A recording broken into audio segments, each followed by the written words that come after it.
Hi hello నమస్తే. ఇప్పుడు సినిమాల్లో కొన్ని కథలు ఉంటాయి. సినిమాల్లో ఆ కథలు ఏంటంటే, చాలామంది పేదలు ఉంటారు. ఈ పేదలందరినీ కొంతమంది రౌడీలు, గుండాలు, దుర్మార్గులు వచ్చి హింసిస్తూ ఉంటారు. హింసిస్తూ ఉంటే అప్పుడు ఒక హీరో వస్తాడు. హీరో వచ్చి, ఈ పేద ప్రజల్ని కొట్టాలంటే ముందు నన్ను కొట్టాలరా, ఈ పేద ప్రజలను కొట్టాలంటే ముందు నన్ను దాటుకొని పోవాలరా అని చెప్పి హీరో తొడలు కొడతాడు. మన తెలుగు సినిమాల్లో హీరోల్లో నిజంగా యాక్చువల్గా అయితే నిజం మాట్లాడితే పాపం మన పేదవాళ్ళు ఎవరు లేరు, అంత వాళ్ళే. సినిమా హీరోలు మొత్తం మనోళ్ళు కాదు కదా. మళ్ళీ అక్కడ కూడా క్యాస్ట్ ఫీలింగ్ ఓకే. సినిమా హీరోలు దళితుడు క్యాస్ట్ కాలేడు, సరే ఏదైనా సినిమా హీరోలు మనోళ్ళు కాదు. వాళ్ళు సినిమాలో డైలాగులు పెడతారేమని, ఈ పేదలను దాటాలంటే ముందు నా శవం దాటిపోవాలరా అని చెప్పేసి డైలాగ్ కొడతాడు సినిమా హీరో. ఓకే, ఆంధ్రప్రదేశ్లో అందరూ విలన్లే, ఒక్కడు కూడా హీరో లేడు. అందరూ విలన్లే, హీరో ఒక్కడు కూడా లేడు. ఈ పేద ప్రజలను కాపాడే హీరో ఒక్కడు కూడా లేడు ఆంధ్రప్రదేశ్లో. ఎందుకు? నిన్న అర్ధరాత్రి ఇది ఆకివీడికి సంబంధించి మాట్లాడుతున్నాను. ప్లస్ కొంతమంది పాస్టర్లు మొత్తానికి సర్టిఫికేట్లు తీసాను, ఒక కోర్టుకి వెళ్ళి దాని గురించి కూడా మాట్లాడదాం. ఫస్ట్ ఈ ఆకివీడిలో ఈ ప్రజలు మొత్తం కూడా పాపం నిజంగా నాకు సినిమాలాగానే అనిపించింది స్వామి. వాళ్ళు అర్ధరాత్రి ఫోన్ చేసి అర్ధరాత్రి వీడియోలు పెట్టారు, కిటికీలోంచి పెట్టారు, చూడండి నా పోలీసులు ఉన్నారు, వాళ్ళు కొడుతున్నారు, మాకు భయమవుతుందని భయపడుతూ ఉన్నారు పాపం వాళ్ళంతా. పేద ప్రజలకి ఇంకా సినిమాల్లో భయపడుతుంటే అమ్మో వీళ్ళు మనల్ని అని భయపడుతుంటే, అరే ఒక్క హీరో కూడా లేడు ఆంధ్రప్రదేశ్లో, ఒక హీరో కూడా లేడా? ఈ దుర్మార్గాన్ని అంతం చేయడానికి ఒక హీరో లేడా ఆంధ్రప్రదేశ్లో? విలన్లు వచ్చి వాళ్ళని భయపెడుతుంటే ఓకే, ఒక్కడు కూడా లేడు. ఒక్కడు కూడా లేకుండా ఈ మధ్య ఇంకొక ఆయన ఎవరు అయినా పాస్టర్లు మొత్తం ఎస్సీ సర్టిఫికేట్లు పెట్టుకొని అనర్హులకి ఇస్తున్నారట. ఎస్సీ సర్టిఫికేట్ ఎవరికి? అనర్హులకి. ఒక ఎస్సీ కాలనీలో పుట్టినవాడు అతనేదో చర్చి పెట్టుకుంటే అతను అనర్హుడయ్యాడు. ఎవరు? వాళ్ళ సొంత తమ్ముడో, వాళ్ళ బామరిద్దో, వాళ్ళ మామ కొడుకు, ఎవరో మాలోడే మాదిగోడే. ఈ మాలోడు మాదిగోడే మళ్ళీ ఇదొకటి పోవాలా. ఇప్పుడు చూడండి, ఇప్పుడు ఉన్న పాస్టర్లో 60% మాదిగలు ఉంటారు. 60% మాదిగ పాస్టర్లు ఉంటారు. ఇప్పుడు వీళ్ళందరికీ ఎస్సీ సర్టిఫికేట్ తీసేయమని ఇది ఒక అతను కోర్టులో వేసాడు తీసుకెళ్ళి. మందకృష్ణ మాదిగ గారు ప్రెస్ మీట్ పెట్టి చెప్తారు, వాళ్ళే మనకి సహాయం చేస్తారని చెప్పి ప్రెస్ మీట్ పెడతారు మందకృష్ణ మాదిగ గారు. మనందరం వాళ్ళకి ఓటేయాలి, ఎందుకంటే వాళ్ళే మనకు సహాయం చేసేది అంటున్నారు. ఇప్పుడు పాస్టర్లు ఎస్సీ సర్టిఫికేట్ తీసి మన కోర్టుకి వేసారు వాళ్ళే. మరి ఇప్పుడు మందకృష్ణ మాదిగ గారు ఏమనాలి? స్వామి మందకృష్ణ మాదిగ గారు 1950 షెడ్యూల్ క్యాస్ట్ అంటారు. తర్వాత సంగతి ముందు ఆ కోర్టులో కేసు వేశారు, పాస్టర్లకు సర్టిఫికేట్ తీసామని దాన్ని తీసామని ముందు దాని గురించి మాట్లాడమని. నో దాని గురించి మాట్లాడకూడదు. అది ఎందుకంటే 1950 షెడ్యూల్కి ఇప్పుడు దీని గురించి కొట్లాడితే వీళ్ళతో కొట్లాడాలి. ఎవరితోటే? ఇప్పుడు అమ్మో ఈ కోర్టులో కేసు వేశారు దాంతో మాట్లాడితే ఈ లోకల్ కార్యకర్తలు, లోకల్ పొలిటీషియన్తో మనం గొడవ పడాలి. అది మనం గొడవ పడితే ఎందుకు? కష్టం అయిపోయింది మనకి. అదేదో 1950 షెడ్యూల్ క్యాస్ట్ అదే 10, 15, 20 సంవత్సరాలకు అయింది. అది ఎప్పుడో 25 సంవత్సరాలు బట్టి ఈ 25 సంవత్సరాలు మన పాపం గడిపోవటం తప్పితే ఏం లేదు అక్కడ. అంటే నేను ఎవరిని విమర్శించట్లా.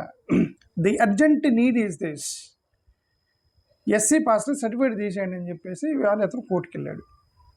నేనేమంటానంటే షెడ్యూల్ క్యాస్ట్ పాస్టర్లు మొత్తం కూడా, షెడ్యూల్ క్యాస్ట్ పాస్టర్లో ఎస్సీ సర్టిఫికేట్ ఇల్లీగల్గా పెట్టుకున్నారు అనేది వాళ్ళ ఆర్గ్యుమెంట్. భారతదేశంలో చాలా ఎసైన్డ్ ల్యాండ్స్ అంటే ఎవరికి? ఎస్సీ ఎస్టీలు అర్హులు ఎవరు? ఎస్సీ ఎస్టీలు assigned lands. 40 to 50% of SC ST lands బినామీ పేర్ల మీద ఓసీలు, బీసీలు, అగ్రకులస్తులు తీసుకున్నారని సర్వే చెబుతుంది. Legally non transferable SC ST యొక్క ఎసైన్ ల్యాండ్స్ అయితే ఎస్సీలకి అర్హులు. వాళ్ళు అర్హులు ఎస్సీ ఎస్టీ ఎసైన్ ల్యాండ్స్కి. అవి ఎసైన్ బినామీల పేర్ల మీదన, లేదంటే ఒక టెంపరీగా వీడి మీద వేసి తర్వాత 10 సంవత్సరాలకు మీరు అమ్ముకోవచ్చు అని చెప్పి 10 సంవత్సరాలు వాళ్ళ దగ్గర ట్రాన్స్ఫర్ చేసుకొని ఇలా కొన్ని వేల కోట్ల ఎస్సీ ఎస్టీ ల్యాండ్లు యొక్క అర్హులకు కాకుండా వాళ్ళు తీసుకున్నారు సర్టిఫికేట్లు. వాళ్ళు తీసుకున్నారు. అది ఎస్సీ ఎస్టీ వాడేటువంటి ఎస్సీ సర్టిఫికేట్ ఉందే, ఆ ఎస్సీ సర్టిఫికేట్ మీద వాడు దేనికి ఉపయోగపడుద్ది అంటే వాడు ఎస్సీ ఎస్టీలో పురుగులు అన్నం తినడానికి పనికి వచ్చింది ఎస్సీ సర్టిఫికేట్. షెడ్యూల్ క్యాస్ట్ హాస్టల్లో పురుగులు అన్నం తినడానికి పనికి వచ్చింది ఎస్సీ సర్టిఫికేట్. దానికి తప్పి దేని పనికి రాదు. ప్రభుత్వ ఉద్యోగులు కూడా ఎత్తేసారు ఇప్పుడు. అది తీసుకుంటే పురుగుల అన్నం కోసం ఒక టికెట్ తీసుకుని ఒక ఎస్సీ సర్టిఫికేట్ అనర్హుడు అని చెప్పి కోర్టుకు వెళ్తే వీళ్ళు మరి ఎస్ఐన్ ల్యాండ్స్ని కొన్ని వేల కోట్ల రూపాయలు, కొన్ని వేల కోట్ల విలువ చేసే భూముల్ని వాళ్ళు ఇల్లీగల్గా ట్రాన్స్ఫర్ చేసుకున్నారు. అబ్బాయి మీరు వాటి మీద కోర్టులకు వెళ్ళాలి. 1925 నుంచి 1925 కాదండి, 1950 నుంచి స్వతంత్రం.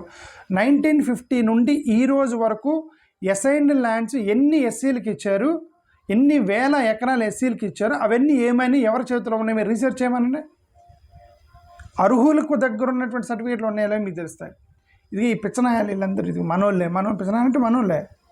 మనోళ్ళు మన షెడ్యూల్ క్యాస్ట్ వాడు వీడంటాడు వీళ్ళు అర్హులు కాదు, పాస్టర్ అర్హులు కాదు, ఎస్సీ సర్టిఫికేట్ పెట్టుకున్నాయంట. ఆయన ఎస్సీ సర్టిఫికేట్ వెళ్ళి ఆయనకు వచ్చేది వాళ్ళ పిల్లోడు చదువుకోవడానికి పురుగులన్నం, అంతే. పురుగులన్నం పెడతానికి సర్టిఫికేట్ వాడతారు పాస్టరు. ఈ వేల కోట్ల రూపాయలకు సంబంధించిన ఎస్సీ ఎస్టీ అసైన్ ల్యాండ్స్ తీస్తుంటే వీడు ఏమండో బినామీ ప్రాక్సీ ఓనర్షిప్ డీల్స్, బినామీ డీల్స్ ఉంటాయి. ఎవడో పేరు మీద నా పేరు మీద పెడతారు ఎస్సీ ఎస్టీ ల్యాండ్స్ని. స్కీమో, ల్యాండో, లోనో, బ్యాంక్ లోనో, ఫ్యాక్టరీయో, లేదంటే ఎస్ఎంఈ స్మాల్ స్కేల్ ఇండస్ట్రీసు, ఇట్లాంటి లోన్లు గవర్నమెంట్ నుంచి ఫండ్స్ వస్తూ ఉంటాయి కదా, లోన్స్ ఎస్సీ ఎస్టీ ఫండ్ మీద. అవన్నీ మీరు అనుకుంటున్నారు మనకు రావట్లేదు అనుకుంటున్నారు, మనకు వస్తున్నాయి కానీ మన పేరు మీద మనం తీసుకోవట్లేదు, ఎవరో తీసుకుంటున్నారు. అవి ఎస్సీ ఎస్టీకి సంబంధించినటువంటి అనర్హుల యొక్క లోన్స్ జనరల్గా వేరే వాళ్ళు ఇప్పుడు నా పేరు పెడతారు, నాకు కూడా తెలియదు నా పేరు మీద ఒక లోన్ ఉందని. నా పేరు మీద లోన్ ఉందని నాకు ఎవరికి తెలియదు. నాకు ఒక పేరు పెడతారు, ఒక పేరు పెట్టి బినామీ పేరు మీద ఎస్సీ ఎస్టీ చేస్తారు. వీళ్ళు యాక్చువల్గా అనర్హులు. వీళ్ళు వీటి మీద కోర్టుకు వెళ్లకుండా పురుగులన్న కోసం పాపం వాళ్ళ పిల్లోని చదివించుకోవడానికి పేద పాస్టర్ ఎస్సీ సర్టిఫికేట్ పెట్టుకుంటే దాని మీద కోర్టుకు వెళ్తారా మీరు? ఏది వీటి మీద వెళ్లకుండా fake beneficiary schemes SC ST పిల్లలకి లోన్లు ఇస్తారట అనగానే అప్పుడప్పుడు ఒక ఫేక్ ఎస్సీ సర్టిఫికేట్ పెట్టి లోన్లు వాళ్ళ అకౌంట్లకు ట్రాన్స్ఫర్ చేసుకునే వాళ్ళు చాలామంది ఉన్నారు. కొన్ని కోట్ల వేల కోట్ల రూపాయలు స్కాములు జరుగుతున్నాయి. వీటన్నిటి దగ్గర నా దగ్గర ఆధారాలు లేవు. నేను జనరల్ ఆరోపణలు మాత్రం చేస్తాను, స్పెసిఫిక్ ఆరోపణలు చేయట్లా. నేను జనరల్ చేస్తున్నా, జనరల్ ఆర్గ్యుమెంట్స్. ఈ పలానా వ్యక్తి చేసాడు నేను చెప్పట్లా. ఇవి జరిగే అవకాశం ఉంది. మీరు తెలియాలంటే 1950 నుంచి మీరు కోర్టులో కేసు వేయాలి, కానీ అవి చేయట్లా. పాపం పేద పాస్టర్ ఎస్సీ సర్టిఫికేట్ పెట్టుకున్నాడని కోర్టుకు వెళ్ళారట, అంతే. ఎస్సీ ఎస్టీకి సంబంధించిన లోన్ ఫ్రాడ్ ఇది పెద్ద బోగస్. ఇది లోన్ ఫ్రాడ్. ఇది ప్రధానమంత్రి యోజన స్కీమ్ అని ఒకటి ఉండేది, పిఎం యోజన స్కీము. ఎస్ఎంఈకి స్మాల్ స్కేల్ ఇండస్ట్రీకి సంబంధించిన కొన్ని స్కీములు ఉంటాయి. ఈ స్కీములు వాళ్ళు ఏం చేస్తారంటే, అరే నీకు లోన్ ఇప్పిస్తాను రా, సంతకం పెట్టిన డాక్యుమెంట్ మొత్తం తీసుకుంటారు. నువ్వు మొత్తం ఎక్కడంటే అక్కడ సంతకం చేస్తావు. నీ పేరు మీద ఒక కంపెనీ వచ్చింది, ఏదో ఒక చిన్న కంపెనీ ఉంటుంది. నీకు ఒక 50,000 60,000 లేదంటే ₹1,00,000 నీ చేతిలో పెడతారు, నడుపుకుంటా ఉంటారని. యాక్చువల్గా అయితే గవర్నమెంట్ దానికి కోటి నుంచి 5 కోట్ల వరకు దానికి ఫండింగ్ ఇచ్చి ఉండేది గవర్నమెంట్. మరి ఏది సార్ 5 కోట్లు నా దగ్గరికి రాలేదంటే నీకు ఇప్పించినటువంటి వాళ్ళు ఎవరైతే ఉంటారో వాళ్ళు ఆల్రెడీ స్కామ్ చేశారని అర్థం. నీకు ₹1,00,000 2,00,000 పెడతారు, నీ పేరు నీ మీద ఉంటుంది. ఇలాంటి స్కామ్లు చాలా జరిగే అవకాశం ఉంది. ల్యాండ్ రికార్డులు మ్యానిపులేషన్ చేయడం, అసైన్డ్ ల్యాండ్స్. పాపం పేదోడు గవర్నమెంట్ ఎప్పుడో ల్యాండ్ ఇచ్చి ఉంటుంది, ఆ రికార్డులు మొత్తం మ్యానిపులేట్ చేసి సడన్గా ఎవడో వస్తాడు ఇది నా ల్యాండ్ అని చెప్పి, పేదోడు ఇది వాళ్ళ ల్యాండ్ అంటే అని చెప్పి ఆక్రమించేసుకోవడం. ఇవి ఎస్సీలకు సంబంధించిన అర్హులకి సంబంధించిన అర్హత కలిగిన వాళ్ళకి కాకుండా అనర్హులకు తీసుకుంటున్నవి. ఇవి పాస్టర్లు ఎస్సీ సర్టిఫికేట్ లేదు, వాళ్ళు యాక్చువల్గా ఎస్సీలే. ఒక దుర్మార్గమైనటువంటి అన్యాయమైనటువంటి ఒక చిన్న క్లాజ్ ఇరికిచ్చేసి పాపం ఈ పాస్టర్లు కడుపు కొట్టారు అంతే తప్ప వాళ్ళు నిజమైన అర్హులు పాస్టర్లు SC సర్టిఫికేట్కి.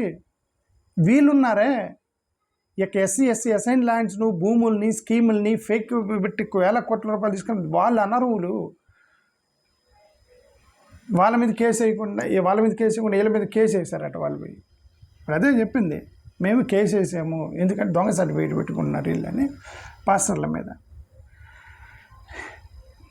Okay, encroachment, land grabbing, ఇవన్నీ కూడా మీకు తెలుసు.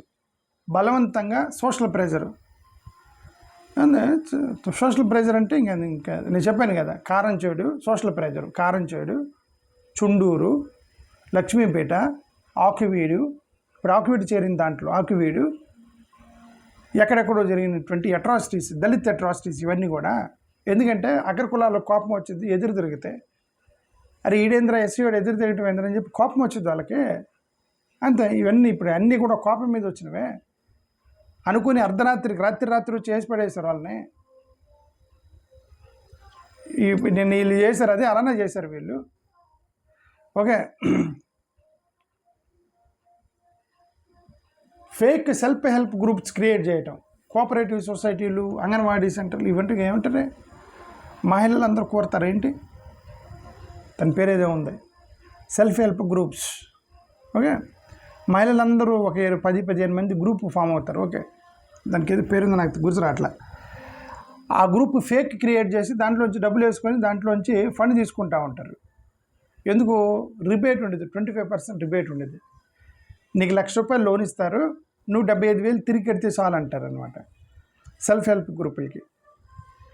ఈ సెల్ఫ్ హెల్ప్ గ్రూపులకి అలా ఒక ఫేక్ ఒకటి క్రియేట్ చేస్తారు, ₹1,00,000 వేస్తారు, దాంట్లో ₹1,00,000 వేసి 25% ఉంచుకొని 75 lakhs తిరిగి కడతారు. వాడు 25 లక్షల లాభం కదా వాళ్ళకి. అది యాక్చువల్గా బెనిఫిషియల్ ఎవరు ఉండాలి? ఎస్సీ ఎస్టీలు ఉండాలి. ఎవరు చేస్తారు? వాళ్ళు చేస్తారు. అనర్హులు తీసుకుంటారు. దాని మీద వద్దు మన కేసులు. ఇది పాస్టర్ సర్టిఫికేట్ పెట్టుకున్నాడని చెప్పి కోర్టుకు వెళ్ళారు. పాపం వాళ్ళ పిల్లోడు చదివించుకోవడానికి. కానీ మానవ హక్కు నేనంటే అస్సలకి మానవ హక్కుల ఉల్లంఘన. దాని గురించి నేను ఈరోజు ఎందుకు మాట్లాడుతున్నానంటే ఇవన్నీ మానవ హక్కుల ఉల్లంఘన, అన్యాయం, దుర్మార్గమైనటువంటి పనులు ఇవన్నీ కూడా. ఓకే, ఎస్సీ ఎస్టీకి సంబంధించినటువంటి వాళ్ళని ఇండస్ట్రియలిస్టులకు చేయడానికని స్టాండప్ ఇండియా ప్రోగ్రామ్, ఏదో కొన్ని ప్రోగ్రామ్, స్టాండప్ ఇండియా ప్రోగ్రామ్, ఇలాంటి ప్రోగ్రామ్స్ ఉన్నాయి.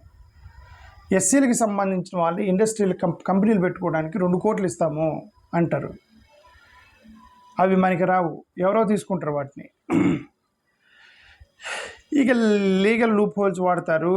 ఫారెస్ట్ ట్రైబల్కి సంబంధించినవి, ఫారెస్ట్ ట్రైబల్ ల్యాండ్స్, ఫారెస్ట్లో ట్రైబల్స్ మాత్రమే అక్కడ ఆక్యుపై చేసుకుని రైట్ ఉండేది, మిగతా వాళ్ళకి రైట్ ఉండదు. ఫారెస్ట్లో ట్రైబల్స్కి మాత్రమే ఆక్యుపేషన్ హక్కు ఉంటుంది. 1 ఎకరంలో ఇల్లు వేసుకోవచ్చు ట్రైబల్స్, కానీ మనం వేసుకోలేము. మనం వేసుకుంటే చట్టరీత్యా నేరం, ఫారెస్ట్ యాక్ట్ ప్రకారం. బట్ ట్రైబల్స్ వేసుకోవచ్చు. వీళ్ళందరూ ట్రైబల్ పేరు మీద బినామీ పేర్లు పెట్టి ఆక్రమించుకుంటారు ల్యాండ్, ఫారెస్ట్ని. చాలామందిని చేస్తూ ఉంటారు. ఓకే, ఇవన్నీ బయటకు రావాలంటే ఏం చేయాలి? కోర్టులో కేసు వేయాలి. కోర్టులో కేసు వేస్తే బయటకు వస్తాయి. ఎవరు వేయాలి? ఎస్సీలు వేయాలి. వీళ్ళందరూ కూడా job schemes, rural employment programmes, plus మన మంత్లీ నిరుద్యోగ భృతి, ఇదిగోండి నిరుద్యోగ భృతి, rural employment programme, wages fund, ఇవన్నీ కూడా ఏం చేస్తారు వీళ్ళు? ఫేక్ ఎంట్రీస్ వేస్తారు. ఫేక్ ఎంట్రీస్ వేసి డబ్బులు డైవర్ట్ చేస్తుంటారు. ఇవన్నీ కూడా చేస్తున్నారు. ఇవి అర్హులైనటువంటి షెడ్యూల్డ్ క్యాస్ట్ వాళ్ళకి రావాల్సినటువంటి వాటిని ఎవరు చీటింగ్ చేస్తే ఎవరు దాన్ని పక్కకు మళ్లించుకుంటున్నారో, వీళ్ళు యాక్చువల్గా అర్హులకు రావాల్సినటువంటివి ఇవి. పేద పాస్టరు వాళ్ళ పిల్లోడికి పురుగులన్నం పెట్టేటువంటి హాస్టల్లో వేయటానికి ఎస్సీ సర్టిఫికేట్ తీసుకుంటే అది కాదు అన్యాయం, ఇది అన్యాయం. దీని మీద కోర్టుకు వెళ్ళాలి. నిజాయితీ నీతి ఉంటే దీని మీద వెళ్ళాలి, దాని మీద కాదు. అది నా ఉద్దేశం. ఓకే, థ్యాంక్ యూ, నమస్కారం.